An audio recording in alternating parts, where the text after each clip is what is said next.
We are back. A's baseball, past, present, and future. I'm Ralph Tyko with the Comfortably Zoned Radio Network, and I'd like to introduce the host of the show, or maybe the hostess of the show, Ms. Nancy Finley. Hello, everyone. Thank you. You doing good this week, Nancy? Yes. You mentioned that you enjoyed your maiden experience last week, and that thrilled me because you were terrific, and having fun is what this is about, as well as educating people and bringing them up to date on the present-day A's, looking forward to what's in the future for the A's. We like to go back in history and clear things up, have memories, laugh, cry, whatever it takes. And you've got some A's for those of you who are listening to Nancy for the first time. You have, Nancy, some ties to a different era in A's ownership. It was perhaps the most flamboyant ownership, not only in A's history, in baseball history. It's close. Charlie O was the owner, and you were the niece. Nancy, you want to pick up on last week and introduce our guest this is my to us, and in what context he is here. Well, he helped me write several chapters for my book, being an attorney and also a writer, professor. This is Morgan King. And hi, everybody. Morgan hey, wrote, Morgan. Morgan helped me when I needed to know, can I say this, can I say that, is it legal, is it, and then he also helped me with legal documents I have that my father had, and trying to understand it in as an objective way possible. I begged Morgan to look through everything. He doesn't relish looking through legal documents if he doesn't have to. But he did it, and Morgan did not follow baseball really when we met. He was the only man I ever met who was not afraid of my dad and Uncle Charlie. Oh, wow. That impressed me. Yes. He didn't know why. No, he didn't know enough to be afraid in those days. It was so refreshing. And just that is terrific. That is a terrific way of putting it. The only man not afraid. Mm-hmm. So I guess because people are people, Morgan, that you got along with them famously because they weren't. You weren't easily intimidated. Well, that's true. I'm not easily intimidated, but after decades of practicing law, my brain is kind of dull to we have a wide age difference. Yes. Okay. But and by the time I met Charlie, I think he had mellowed quite a bit, and he really. I don't think he had, but he was. You just saw him, what he was like. Yeah, right. He hadn't necessarily mellowed for the public. Right. Right. Some would disagree. Right.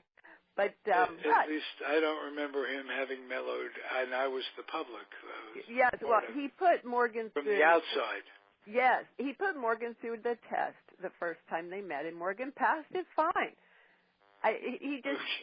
He would do a little dig, and to see the reaction, and Morgan just looked at him, and it didn't faze him. Yeah, some people have to. We call it in my culture grudging. Oh, okay. You know what I'm talking about then. Yeah, it's just a little grudge to get that. Yes. A lot of my people would recognize that. It had to do with the type of fish Morgan chose to order, and Uncle Charlie wanted to order something for us, which was much considered, it's abalone, and Morgan wanted halibut, and Morgan stuck to it. And Uncle Charlie was used to, if he offered to order something like that, he wanted someone to accept it. And Morgan didn't know. So Morgan wanted his halibut, and at the end, Charlie made a comment that that's for the common man. While Morgan was finishing his delicious halibut, he just looked at said the Alabaman with newfound money. Yes, exactly. Right? Morgan didn't take offense at all. He just kept chewing away and enjoying it. He schlepped insurance, much like my dear old self at one time or another in his life, and he could say something like that. A charming man. Now, by the way, well, tell me something. This gives us the opportunity out there as an audience to hear something soft and nice that we would know about Charlie O. Mm-hmm. Oh. And if there's a long wait, I'll get on. No, Morgan's switching phones. Yeah, I'm back online now. The second, actually, at the subsequent times Morgan was together with Uncle Charlie, he didn't do that anymore. He was, he was really mellow, and actually, I was impressed that Uncle Charlie, he knows Morgan is a Democrat, and he was fine with Morgan, that's really nice to know for me, by the way. Because I worried a lot about that.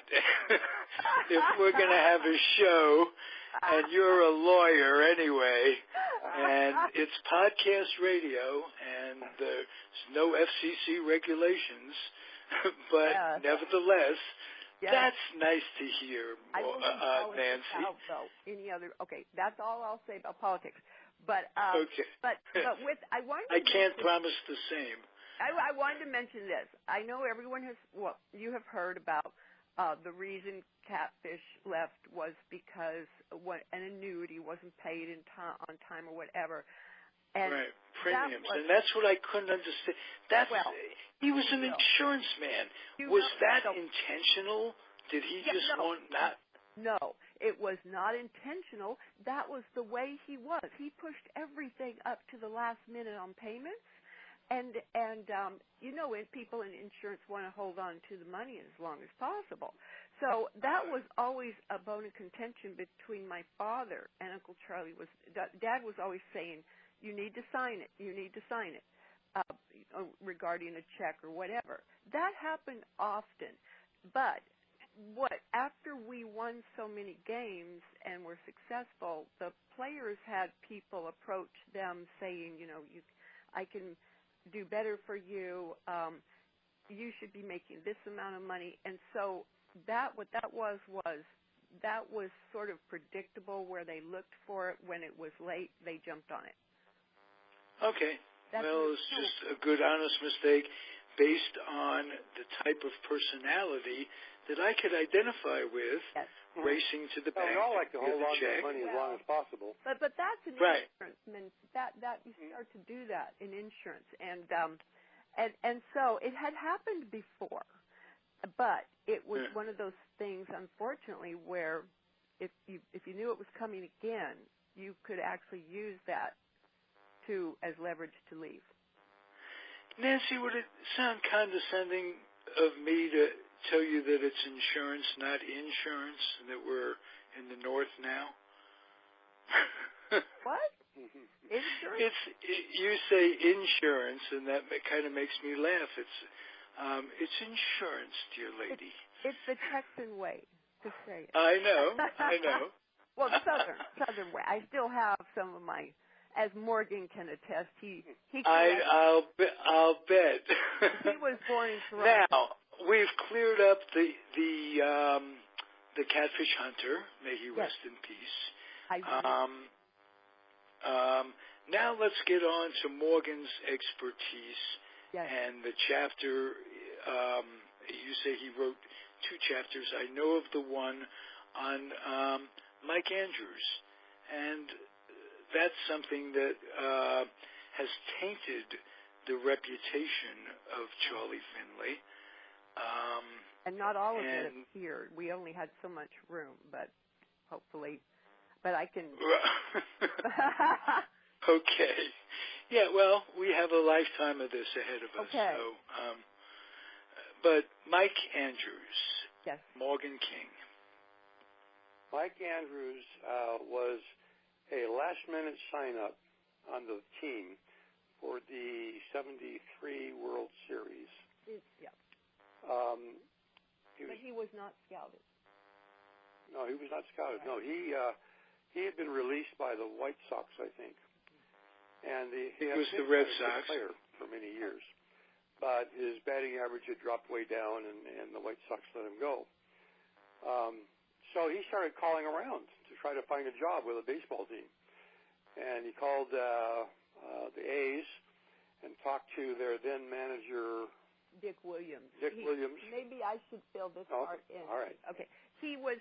He said he was having trouble with the White Sox GM, and that he was reduced to 6 months and his salary lowered. And he called around for a job, and we were about to. He didn't call us for a job. He called because he remembered Dick Williams from his days with the Red Sox. Right. It was the Red Sox you were referring to, I think. No, he was with the Red Sox. Then he went to the White Sox. Oh, okay. Yes, and he Didn't was know that. released from them in June of '73. His contract was for only 6 months, and they had him playing DH, which began, as you know, January 1st of that year.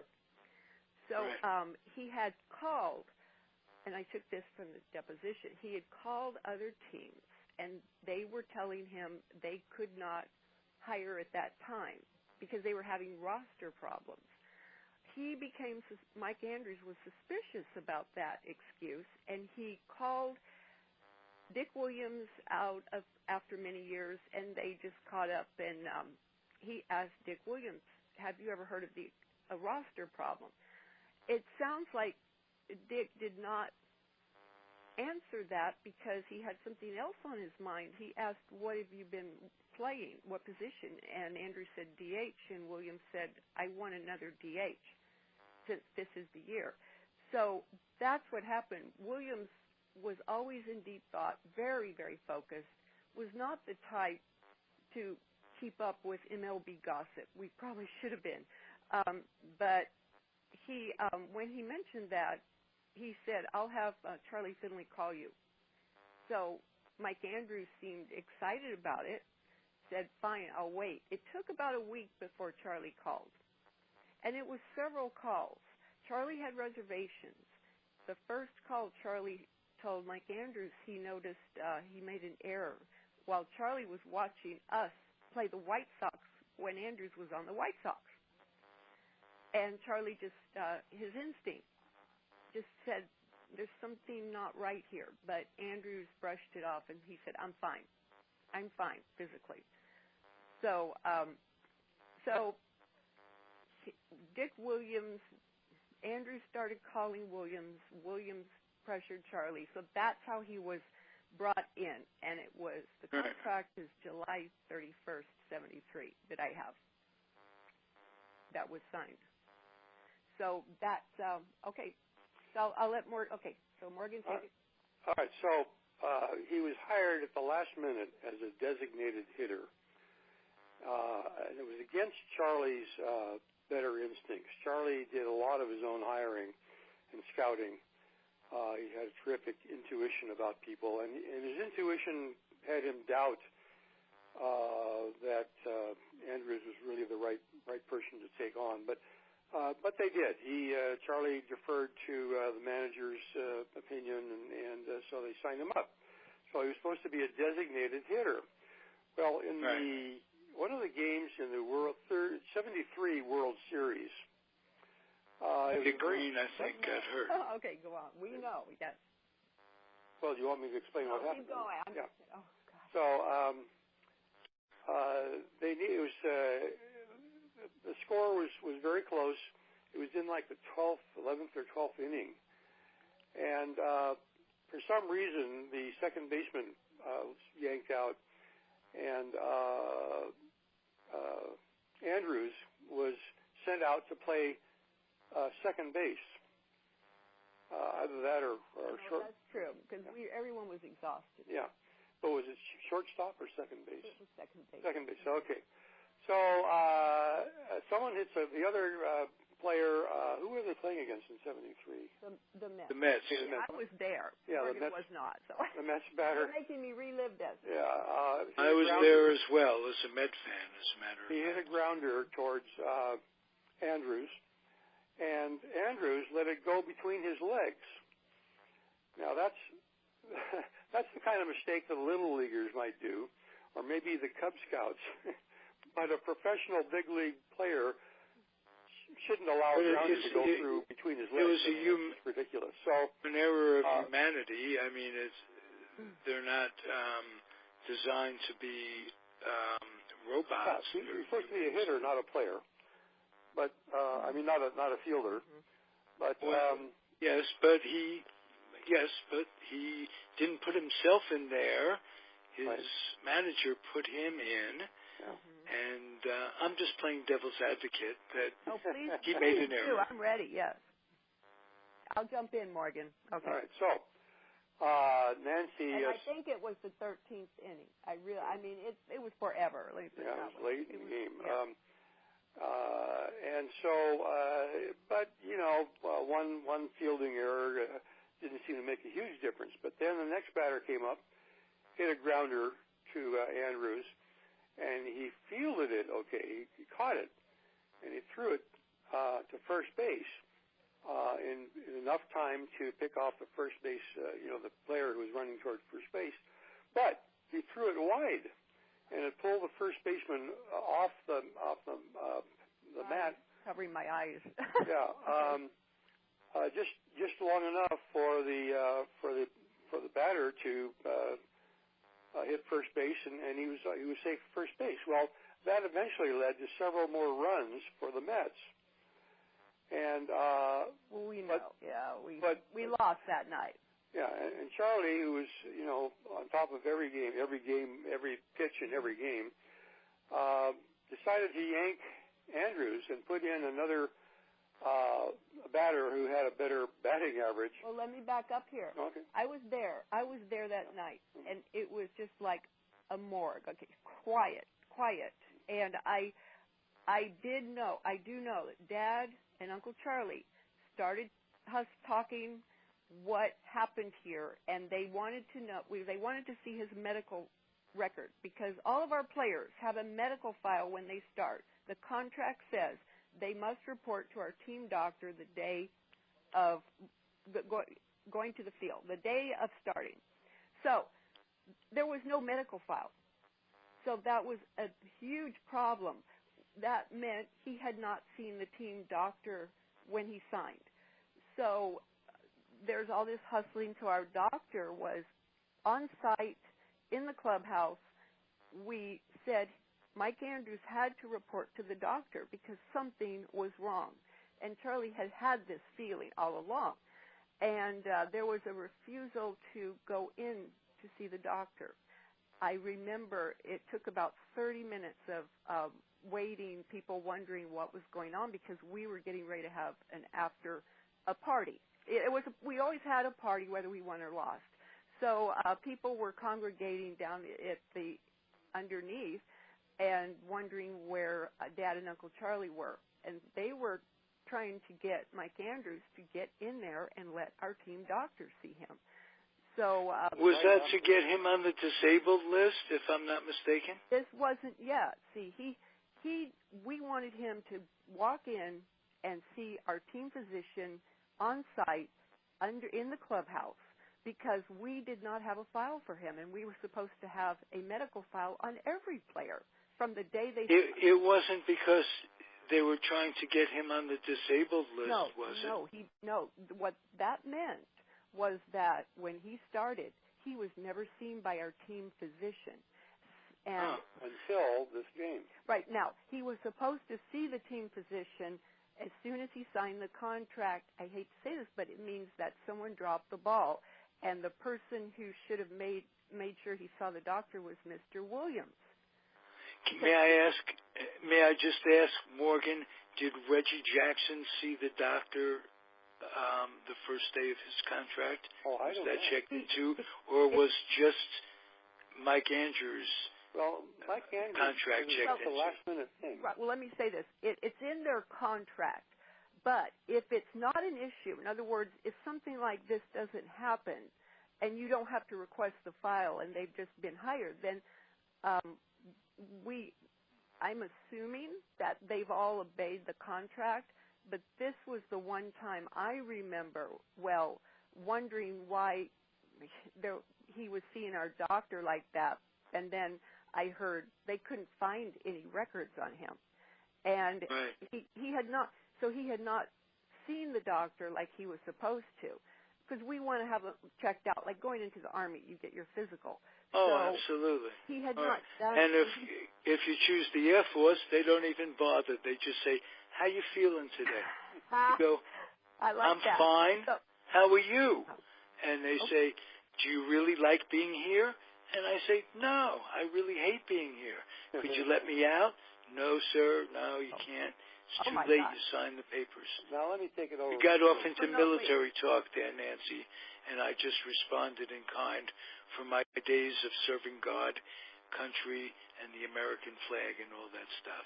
Well, thank you for your service. Really, you're most welcome. I want that. I was. So I'm taking this up. Nancy, I must clarify. I was in the Air Force so that I wouldn't be drafted and sent to where they fought each other. That's what Morgan did for the Army. Did you really, Morgan? How was that experience? I was at Cal, a student at Cal, when I got my notice to appear for a physical, which is basically the last step before they actually draft you. Right. And in fact, that's what I went through before I joined the Air Force. Okay. And at the end of the physical, the officer comes out and says, "Okay, see you all in 30 days," meaning we were all going in the Army. Well, we were fighting the war in Vietnam at the time. And, I remember it well. Yeah. It was in all the papers I did not relish then. the idea of losing my life in the jungles in Vietnam because I felt that we shouldn't be there at all. Okay, no politics. We're getting far. No, we could have politics, Nancy. I want politics. This is humanity. Now, ROTC and signed up for training to be an officer. And because that would give me a deferment to finish college and law school. Right. So that pushed off having to go in the Army for about 4 years. Nice. Yeah. So and I ended up as a first lieutenant in field artillery, and but fortunately never had to go because the last week of my training as a field officer, as an artillery officer, Nixon started pulling American troops out of Vietnam secretly. He didn't announce it. He just started having them pulled out, and suddenly they had a surplus of artillery officers in Vietnam. So they said, "Who wants out?" I raised my hand. I was out. Now, Ralph, you were Air Force? I was indeed. I was a buck sergeant stationed at Travis Air Force Base, and did all I could to keep from going over there. That's what Dad did I was in World War fortunate II. enough not to, because, as Morgan says, it was crazy on every level. So you were able to stay here? Yes, I was. If here is here, I was there. I was at Travis. What did you do at Travis? I was a supply schmeckler, they called me. Dad was at Davis. One of the times he left Texas, he went to Davis up here, Sacramento, and he did the code. He helped with the code breaking in the Pacific because he was good with using those instruments. Well, no, they were setting up. They were going to use the Navajo language as code, because the Japanese would have no clue what that was, and so they used the Navajo language to send them messages back and forth, and the Japanese never could figure it out. Well, Dad helped with that. Yeah, that's all I know. Carl helped set all that That's up. very clever. That's good old American know-how. Know-how. So. Anyway, after the game, then Charlie wanted Andrews to be seen by the team doctor right then, because he thought, wait a minute, 2 errors like that, and they weren't difficult plays. I mean, one he lets the ball go between his legs, and the other one he throws wide at first. Charlie thought, and correctly so, that something was wrong with Andrews. And the previous time Andrews played the A's as a White Sox, he saw something happen. Yeah. So the problem is that Andrews did not want to be seen by the team doctor. Oh, yeah, that. So they had to kind of browbeat him into going in and being examined by the team doctor. Team doctor found an injury in his right shoulder, which would explain probably both errors. Now, can I explain something I heard? Something I heard, I was walking through back and forth in the Coliseum. The only screaming I heard was coming from Dick Williams' office. No one else was screaming. In fact, it was a little eerie because Uncle Charlie was calm.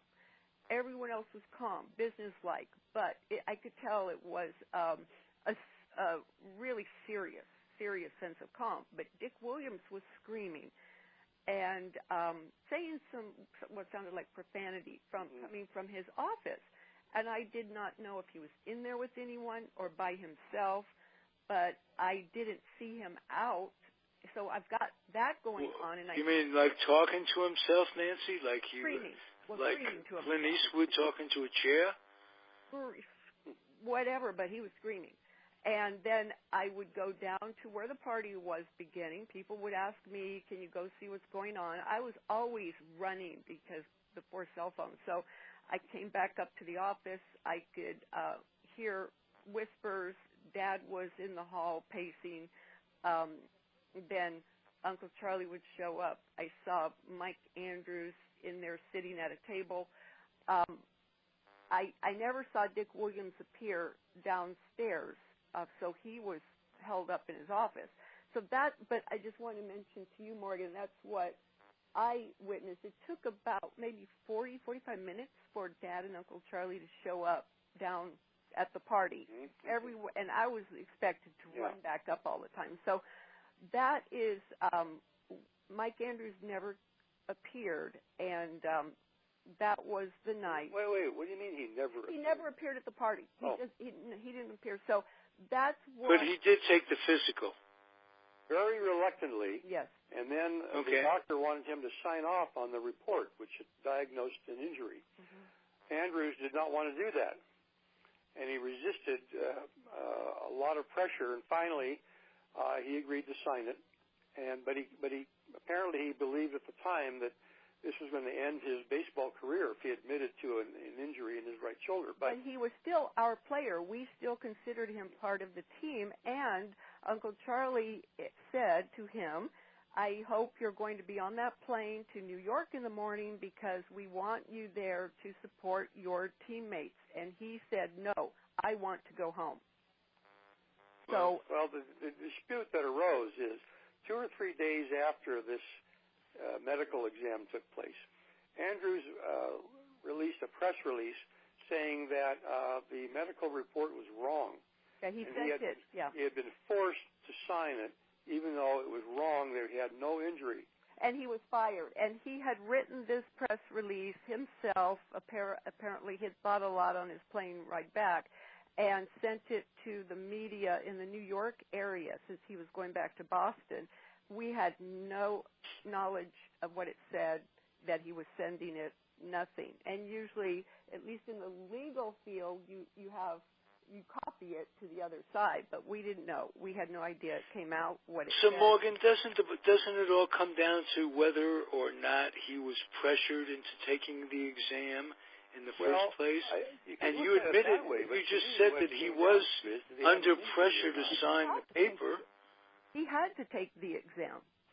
Of course he had to, because he was pressured into it. Well, no, the contract said in fact, the contract says at any time the owner requests, the player must submit to an exam. But yes, he did not want to sign it.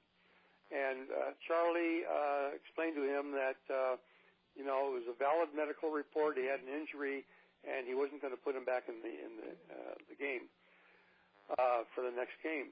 And so he signed it, and yes, it was under a bit of pressure, but not a lot of browbeating. But I don't. But he wanted to. Well, that's all very. Who's being pressured and who's doing the pressuring is the question, and that's so subjective. You got to know that, Morgan, as an attorney. You know, one thing I ask is, okay, he was we were asking him to do something that his contract states he must do as a player, and he was resisting it. The question is, why was he resisting it? Well, and if I again playing the devil's advocate, and Morgan said he's ready, if every other player were requested, were checked up on to see whether or not their physical was in order, I could understand that. But you pulled the one guy that made two errors, and again, the shoulder thing, the shoulder injury is new news to me. That is something that isn't in any of the books, other than the possibility it could be in yours, Nancy, but I haven't read it yet. It is. Well, this is what happened. Well, let me explain this perfect storm. You've got a world. What are you, the Bickersons, for Christ's sake? Do you remember them? Who? Do you remember the Bickersons on radio? You must remember, Morgan. You're about my age. What? The Bickersons. The Bickersons. No. Do you remember the Bickersons, the radio couple? Did they bicker? No. Okay, we'll go on. Nancy, you were saying. This was a perfect storm. This was extra innings, a World Series. You're a few games in, and you have a new player, and he very new, and you have your suspicions in the first place about him, and he probably shouldn't have been playing where he was playing, but we were exhausted. So if yes, you're right. If this had happened to other players, or were other players checked up on, it's sort of like being audited by the IRS. If you're going to do that to me, have you done it? You know, what are other people being checked on who may do the same thing? But at that time, because of the hesitance to bring him in, and Uncle Charlie's intuition about something's wrong, like a past broken bones, he really, it was obvious that Mike Andrews wanted to be on a team in the championships because he had been in the same place but just made it to the playoffs. And what role did your dad play in this particular instance, Nancy? The same as he always was, next to Charlie, but not out there, always listening, taking notes. In fact, in Andrew's deposition, he says that Charlie said he needs to check with his consultant, whoever that is. I knew exactly who that was. So Uncle Charlie would ask Dad a lot, what do you think I should do? And Dad had his law school background. But I learned a lot of the extras reading the deposition, and this is Mike Andrews. Well, let me bring that into perspective. So years later, so the dispute was, first of all, the stories that came out in the media were that Charlie had forced him to sign a phony medical report, which would give him the right to take him off the team and insert somebody else. That's exactly what the public belief is. That's exactly what's written in all the books. This, that, and the other thing. Okay. Yeah. So there were two things. One, that the report was false, and that Charlie had browbeat him into signing it. Okay. So that was the sort of the retail version of what happened. For years, every book that came out repeated the same thing. That the report was false. He had been forced to sign it, and what a terrible thing for Charlie to do to a player. Make him sign a false report admitting that he had an injury when he didn't have an injury. Okay. That's what the story was. And we had no reason to think that there was any other version of it. But several decades later, there was a lawsuit going on where Andrews was a witness, and his deposition was taken, and they covered what happened in that game. That was the lawsuit against us that Kuhn helped propel. That was Nancy, would you speak up a little bit on sorry. Okay, Andrew sued us upon Kuhn's urging, and this is the deposition. It's against us. It's Andrew's against Finley, etc. So this is from 1976, and it's two depositions about 3 months apart. And he also sued or went after the doctors who had wonderful reputations. So that is it's not as much as he's a witness. He's a party. He's the plaintiff. So well, the thing is, a deposition is where he is asked questions under oath. Yes. So he's under penalty of perjury in giving his answers. So they went into, I don't really know why the attorney who was taking his deposition delved so deeply into this particular incident, but several things came out in the deposition. Now, this is Andrews answering questions under oath. The first, and he said, the first or second deposition? It doesn't matter. It was one of the depositions. He admitted that he had an injury. Yes, that's true. And that he had had it for some time. And in fact, several broken bones, right? Well, I don't know if there were broken bones, but he had an injury in his throwing shoulder, in the right shoulder. Okay, he admitted he had that injury. Well, the second deposition, a few months later, said... It doesn't matter whether it's the first or the second deposition. He admitted that he did have an injury, that he had it for some time, and that he admitted that he was being careful not to re-injure that shoulder. The second deposition, he used a term that just shocked me. He said he had throwing problems. And I'm just thinking, throwing problems? We're going to hire someone like that? I mean, that was the first I had ever heard of it. Well, he was hired as a designated hitter. He wasn't supposed to be playing second base. Exactly. But I just could not believe that term, throwing problems. That was amazing. That was really bizarre to see. But it was the second deposition, which makes me wonder if he had coaching after the first. And so how did the suit turn out against Andrews against Finley? It was settled. Okay. Anyway, so the first thing that comes out, to my astonishment, as I'm reading the transcript, is he's admitting the report was correct. He did have an injury, and he admitted he never told anybody on the A's team when he got signed on, that he had a throwing problem. But then he said something else. He said, contrary to that, then he said, we should have known that he had these physical issues because all of MLB knew. Well, so anyway, so that was the first thing that came out. Now, the second part of what I call the retail version of this story, what everybody else copies over and over and over again, is that Charlie must have yelled at him and browbeat him into signing this thing. Okay? Well, where it was Dick Williams who yelled at him and browbeat him. Rob's talking. Was it Dick Williams who did the yelling? Because, Nancy, you heard him screaming. That's what I heard. I did not hear him. Yeah, but all the versions are that Charlie browbeat him into it, yelling at him. But even Mike Andrews in his depo says Charlie did not yell. That's what I was going to say. That's right. The second thing that jumped out in this deposition. They asked him, well, what did Charlie do, to browbeat you into this? Did he yell at you? Was he yelling at you to get you to sign it? He says, no. And no, but I'm asking just out of curiosity, Nancy, who heard it in the bowels of the stadium, who heard screaming from Dick Williams, was it possible that Dick Williams tried to browbeat Mike Andrews into taking the physical?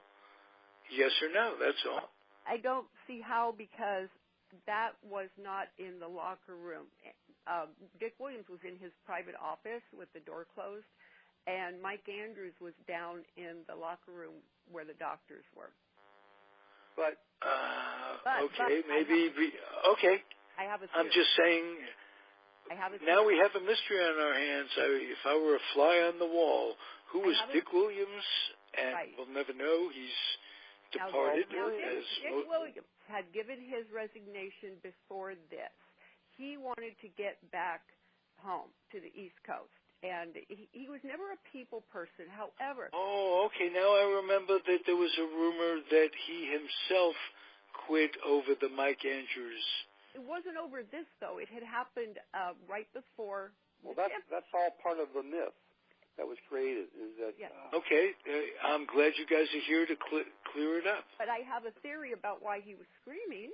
I think that I really think that he figured out that putting Andrews in when he did, when all the players needed a break, was not the right thing to do. And he said himself. That's really what I think it boils down to. Baseball people rarely scream at themselves for mistakes. Well, whatever. And not just baseball people. Right. Most of us try to blame other people for the mistakes. Rather, I'm screaming at myself and put my Andrews in. Okay, let's say I'm a player and I'm being browbeaten into signing a false medical report that I had an injury, which could be a career-ending. This is hypothetical. Okay. Yeah.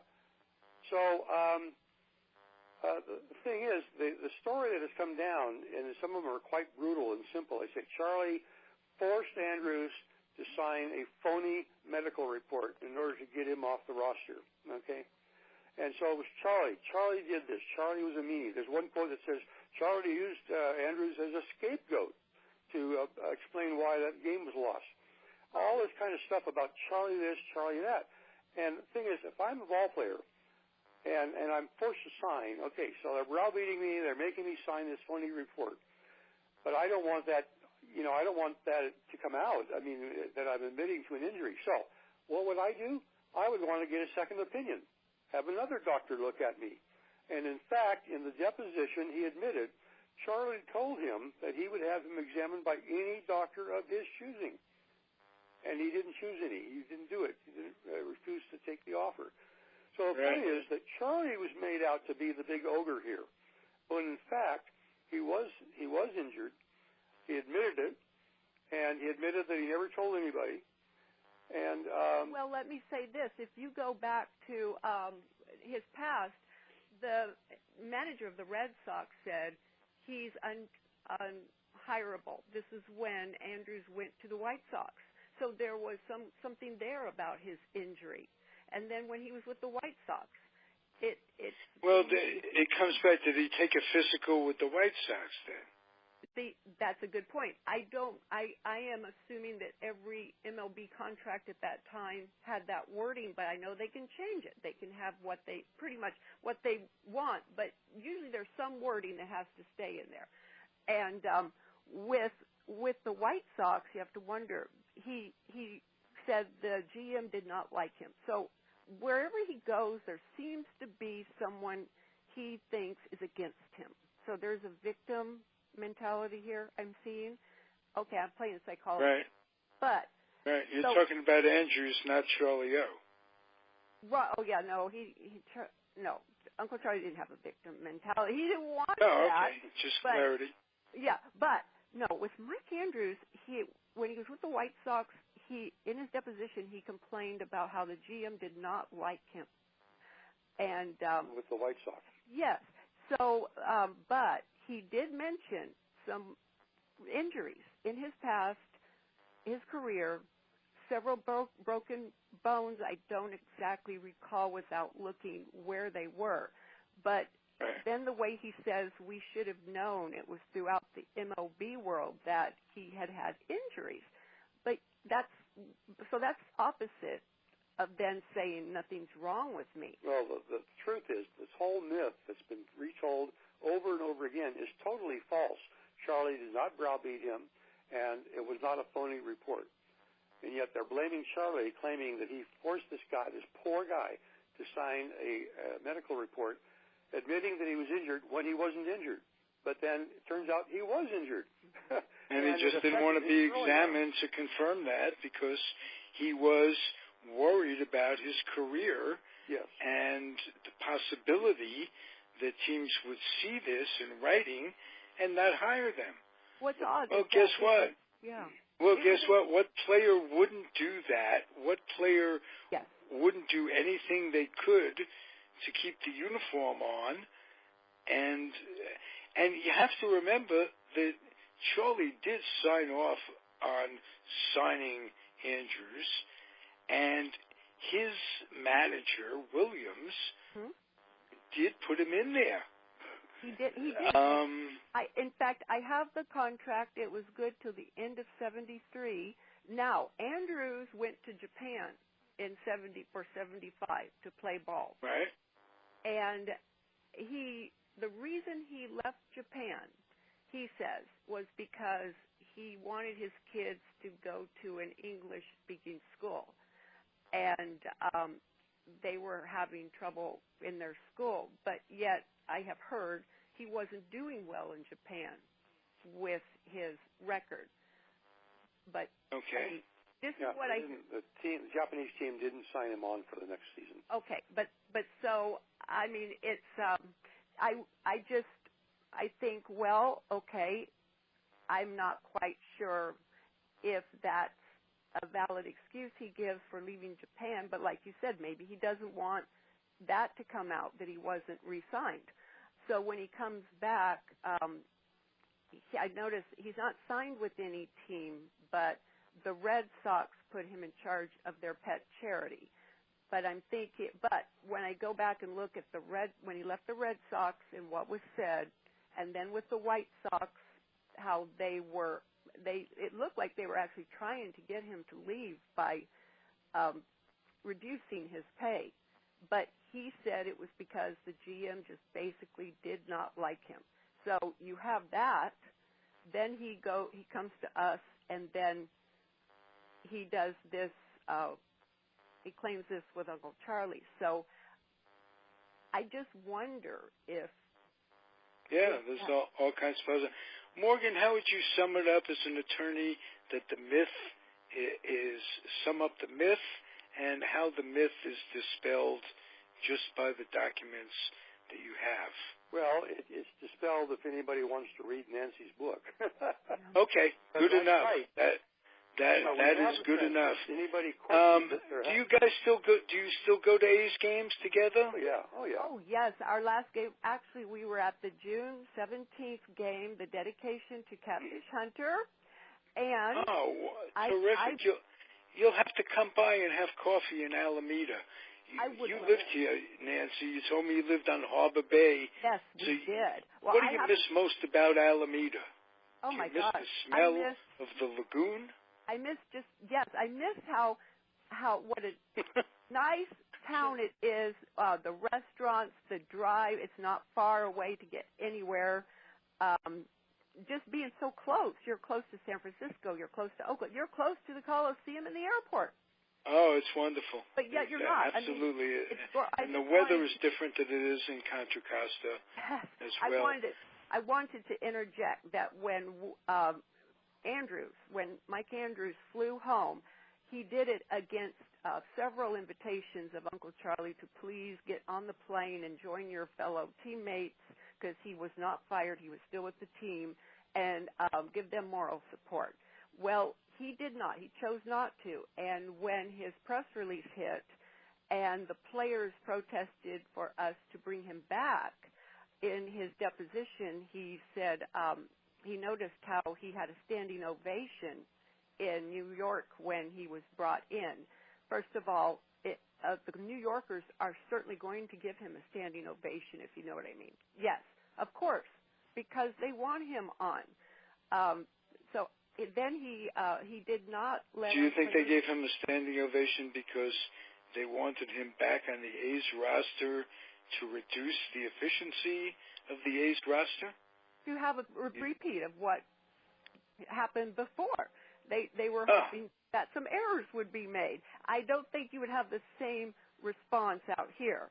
And but also he didn't bother to tell our players that he chose to go home. See, when he didn't show up on that plane, the gossip started. Our players were wondering where. The players all assumed that Charlie had kicked him off the plane. But in fact, I got you. And he didn't. He just refused to go. That clears up a myth. You're absolutely right. And the problem. And that probably angered the players so they could get together and. Now, Dad told me he didn't get on that plane and announce to our players what happened because of the employer-employee confidentiality. Okay. Yeah. Well, here he goes to New York, and he's the victim, and Charlie is the Antichrist. Okay, Charlie is the epitome of evil. Yes, we've heard. And poor Andrews is the victim, and it's all incorrect. And yet it just goes on and on and on. It's what people. Well, no, our story. Once we replied, it was sort of like. It was whoever you chose to believe, but also once his press release got out, we didn't even know what it said. Okay, Morgan, I got to ask you. You're an attorney, and I've been an employer and an employee all my life. I did not many years of doing it, but that's what I did. You work for somebody, or they work for you. Yeah. Let me ask you about, Nancy mentioned the employer-employee confidentiality. What the hell is that about? Well, that could, okay. Charlie was very reluctant to discuss issues with the press, and rightfully so. Well, with other players, too. And with other players, what we did. And whether that's illegal, whether he was actually legally bound by the employer-employee thing, I don't know. It could have backfired, though. Yeah, but now. Could have, you think?